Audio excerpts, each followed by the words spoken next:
வணக்கம் மக்களே, welcome back to our channel இன்னைக்கு சினிமா.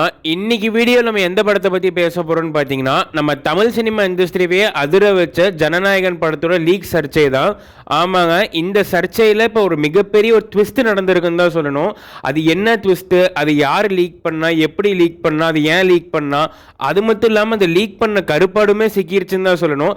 அந்த ஒரு ஆள், அந்த எடிட்டர் சொல்ல எதுக்கு அந்த என்ன ரீசன் கொடுத்தாரு, அவர் யார் பண்ண வச்சா, அதுக்கு பின்னாடி ஏதாவது அரசியல் பின்புலம் ஏதாவது இருக்கா அப்படிங்கறத பத்தின ஒரு டீடைலான வீடியோ வந்து இந்த வீடியோ இருக்க போது.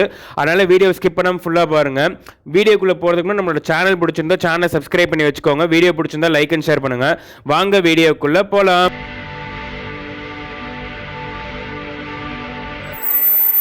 அதாவது மக்களே, நம்ம ஜனநாயகன் படத்தோட ப்ரோஸ் ப்ரொடக்ஷன் பார்த்தீங்கன்னா சென்னையில் இருக்க ஒரு ஸ்டுடியோவில் தான் ரொம்ப ரகசியமாக நடத்திட்டு இருந்திருக்காங்கன்னு சொல்லணும். அப்படி இருக்கும்போது அந்த ஸ்டுடியோவில் வந்துட்டு உள்ளே போய் டேட்டாவை வந்து வெளியே போகிறது, அதாவது வெளியே எடுத்து திருடிட்டு போகிறது வந்து அவ்வளோ சாதாரணமான ஒரு விஷயமா கிடையாது. ஆனால் கைது செய்யப்பட்ட அந்த உதவி எடிட்டர், அதாவது அவர் ஃப்ரீலான்சர், அவர் இந்த என்ன சொல்லியிருக்காருன்னு பார்த்தீங்கன்னா, அவரோட மொபைலில் வந்துட்டு அவர் திருட்டுத்தனமாக சில காட்சிகள்லாம் வந்து எடுத்துகிட்டு போயிட்டு தான் சொல்கிறாங்க, அவர் ஃபோனில் ஏற்றிட்டு போயிட்டு தான் சொல்கிறாங்க. அதுவும் குறிப்பாக ஒரு குறிப்பிட்ட ஒரு கட்சியை வந்து விமர்சிக்கிற மாதிரி ஒரு ஃபயர் சீன் மாதிரி படத்தில் வரும். அந்த சில சீன்கள் தான் வந்து ஒரு குறிப்பாக எடுத்துகிட்டு போயிட்டாருன்னு சொல்லப்படுது. இப்படி வந்து ரொம்ப குறிப்பாக வந்து அவர் எடுத்துகிட்டு போனது வந்து ரொம்ப யதார்த்தமாக ஒரு திருடிட்டு போன மாதிரியே இல்லை, அதுக்கு பின்னாடி ஏதோ ஒரு அரசியல் பின்புலம் இருக்க வாய்ப்பு இருக்குது அப்படிங்கிற மாதிரி பலரும் அந்த கருத்து சொல்லிட்டு வராங்க.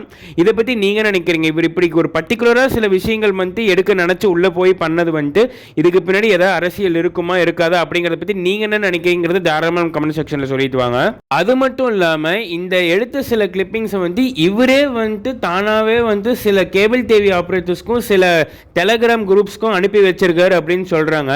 இதெல்லாம் பார்க்கும்போது இது சாதாரணமாக யதார்த்தமாக நடந்த ஒரு விஷயம் மாதிரியே இல்லை, இது ஏதோ ஒரு பிளான் பண்ணி நடந்த மாதிரி தான் இருக்குன்னு நான் நினைக்கிறேன். நீங்கள் என்ன நினைக்கிறீங்கன்னு கமெண்ட் செக்ஷனில் சொல்லிட்டு போங்க. அதோடு சேர்த்து போலீஸ், அதாவது சைபர் கிரைம் போலீஸ் பார்த்தீங்கன்னா இந்த உதவி எடிட்டரை வந்து நேற்று ராத்திரியே வந்து ரகசியமாக ஒரு இடத்துல வச்சு அரெஸ்ட் பண்ணிட்டாங்கன்னு தான் சொல்லணும்.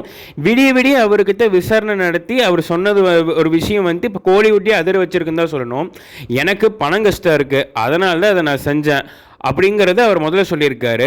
ஆனால் அவரோட பேங்க் அக்கௌண்ட் செக் பண்ணப்போ பார்த்தீங்கன்னா, அந்த ஸ்டேட்மெண்ட் செக் பண்ணப்போ பார்த்தீங்கன்னா, கடந்த ஒரு மாதத்துல இருந்து மட்டும் அவருக்கு சில மர்மமான நபர்களிடத்திலிருந்து பெரிய பெரிய தொகையை அவரோட அக்கௌண்ட்டுக்கு வந்து போயிருக்கு. இந்த அசிஸ்டன்ட் எடிட்டருக்கு வந்து கடைசியாக அவர் சொன்னது என்ன தெரியுமா, படம் வெளியில் வந்து ஒரு பெரிய அரசியல் மாற்றம் வரும்னு எங்களுக்கு தெரியும், அதை தடுக்க தான் அந்த வேலையை செஞ்சோம் அப்படின்னு சொல்லியிருக்காரு. அப்போது இதுக்கு பின்னாடி ஏதோ ஒரு அரசியல் புள்ளி இருக்காரு அப்படின்னு பலர் சொல்லிட்டு வராங்க. ஆனால் இவரே அது ஒரு ஓப்பன் ஸ்டேட்மெண்ட்டாக சொல்லியிருக்கும் போது நிறைய பேர் சொல்லிட்டு வராங்க.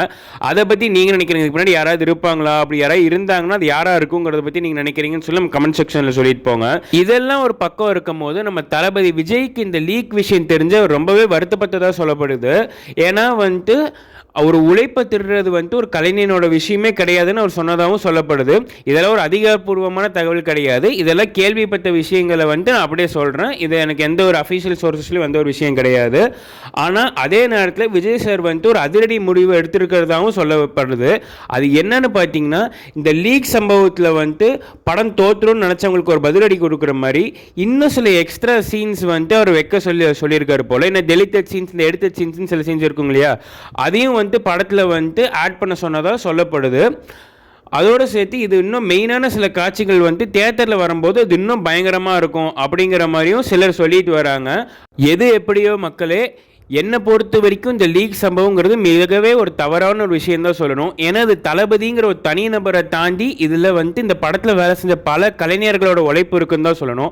அப்படி இருக்கும் போது இப்படி ஒரு லீக் சம்பவம் வந்துட்டு கண்டிப்பாக இட்ஸ் நாட் என்டர்டெய்னபிள் அப்படிங்கிறத என்னோட கருத்து. உங்கள் கருத்து என்னங்க தாராளமாக கமெண்ட் செக்ஷனில் சொல்லிட்டு போங்க. இப்போ வந்துட்டு இந்த ப்ரொடக்ஷன் ஹவுஸுமே வந்துட்டு இந்த ஸ்டுடியோ மேலே வந்து கேஸ் ஃபைல் பண்ணுறதா இருக்காங்களாமா. எது எப்படியோ போன தடவை இந்த லீக் ஆன உடனே இந்த பற்றின ஒரு டீட்டெயிலான வீடியோ நம்ம சேனல் ஏற்கனவே வந்திருந்தது. அதில் நான் பேசினப்போ என்னாச்சுன்னு பார்த்தீங்கன்னா, அதில் சில ட்ரெய்லர் கிளிப்பிங்ஸ் நான் யூஸ் பண்ணிட்டேன். சில அதாவது ஒரு 20 செகண்ட்ஸ் வாக்கில் யூஸ் பண்ணியிருப்பேன்னு நினைக்கிறேன். அதுக்கு நம்ம சேனல் மேலே காப்பிரைட் ஸ்ட்ரைக் கொடுத்தாங்க. இத்தனைக்கும் அதெல்லாம் பார்க்காதீங்க, அது மாதிரி ஷேர் பண்ணாதீங்க, அது வந்து எத்திக்கலி கரெக்ட் கிடையாது அப்படிங்கிற மாதிரி தான் பேசியிருந்தேன். இருந்தும் அதுக்கு நம்ம மேலே காப்பிரைட் ஸ்ட்ரைக் கொடுத்தாங்க. அது என்னன்னு எனக்கு புரியல. சரி, ஏதோ ஒன்று மக்களே, இந்த லீக் சம்பவத்தை பற்றி நீங்கள் என்ன நினைக்கிறீங்க? அதாவது இப்போ லீக் செஞ்சது கரெக்டாக தப்பா, இல்லை வந்துட்டு இந்த லீக் செஞ்ச எடுத்துட்டு சொல்கிற சில காரண காரியங்கள் எப்படி உங்களுக்கு என்ன தோணுது? இதுக்கு பின்னாடி அரசியல் இருக்குமா இருக்காதா? அப்படி இருந்தால் இதுக்கு பின்னாடி யார் இருக்க வாய்ப்புகள் இருக்கு அப்படிங்கிறது தாராளமாக கமெண்ட் செக்ஷன் சொல்லிட்டு போங்க. அவ்வளோதான் மக்களே, நம்ம வீடியோ நிறைவுக்கு வந்துட்டோம். நம்மளோட வீடியோ பார்த்ததுக்கு ரொம்ப நன்றி. நம்மளோட சேனல் பிடிச்சிருந்தா சப்ஸ்கிரைப் பண்ணி வச்சுக்கோங்க. வீடியோ பிடிச்சிருந்தா லைக் அண்ட் ஷேர் பண்ணுங்கள். நம்ம தொடர்ந்து பேசுவோம். நன்றி மக்களே.